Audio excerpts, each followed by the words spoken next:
नागपूरमधील पारडी पोलीस ठाण्याच्या हद्दीत जमिनीचा मालकी हक्क नसतानाही लेआउट विकसित करून प्लॉट विकण्याच्या बहाण्याने तब्बल 47,45,000 रुपयांची फसवणूक केल्याचा प्रकार उघडकीस आलाय।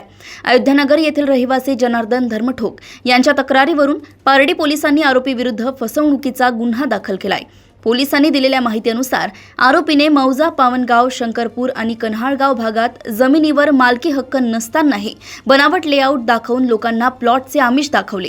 तसेच मावनगाव येथील जय संतोषीमा डेव्हलपर्स अँड बिल्डर्सच्या नावाने प्लॉट विक्रीचे करारनामे आणि प्रतिज्ञापत्र तयार करून तक्रारदारासह इतर 11 ग्राहकांकडून रोख, चेक आणि ऑनलाईन माध्यमातून एकूण 47,45,000 रुपये उकळले। पैसे उकळूनही कोणत्याही ग्राहकाला प्लॉटचा ताबा न दिल्याने ही फसवणूक उघड झाली। या प्रकरणी पारडी पोलिसांनी गुन्हा नोंदवून पुढील तपास सुरू केलाय। यामध्ये जे फिर्यादी आहे जनार्दन धर्मठोक, राहणार अयोध्यानगर, नागपूर यांच्या तक्रारीवरून जे आरोपी नामे आहे राजकुमार प्रकाश भगत, वय वर्ष 45 वर्ष, त्यांनी इथे कलमना हद्दीत जे आपलं पावनगाव आणि कन्हाळगाव आहे त्यामध्ये दुसऱ्याच्या जमिनीला आपल्या नावावर दाखवून आणि तिथे प्लॉट पाडलेत आणि बरेचसे लोकांना विक्री केली।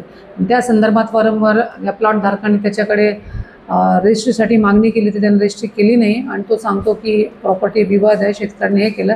त्यामुळे असे बरेचसे लोकांची फसवणूक झाली आहे आणि बरेचसे अर्ज आमच्याकडे आले। त्याच्यावर आम्ही चौकशी केली आणि गुन्हा सिद्ध झाल्यावर त्याचा 420 गुन्हा दाखल केलेला आहे। जवळपास 47,45,000 रुपयांचा घोटाळा निष्पन्न झाला आणि त्याला आम्ही गुन्हा दाखल करून ताब्यात घेतलं, अटक केलेला आहे। तपासावर गुन्हा सुरू आहे। मी कलमना किंवा पारडी ठाण्याअंतर्गत जे पण नागरिक आहेत ज्यांनी भगतकडनं प्लॉट घेतलेले आहे त्यांना आवाहन करते की ज्यांच्यासोबत धोकाधडी केली असेल, त्यांनी फसवणूक केली असेल, त्या सर्वांनी पोलीस स्टेशनला यावं, त्यांचं काय तक्रार असेल ते द्यावं, जेणेकरून त्याच्याविरुद्ध आपल्याला सखोल तपास करून गुन्हा सिद्ध करायला मदत मिळेल।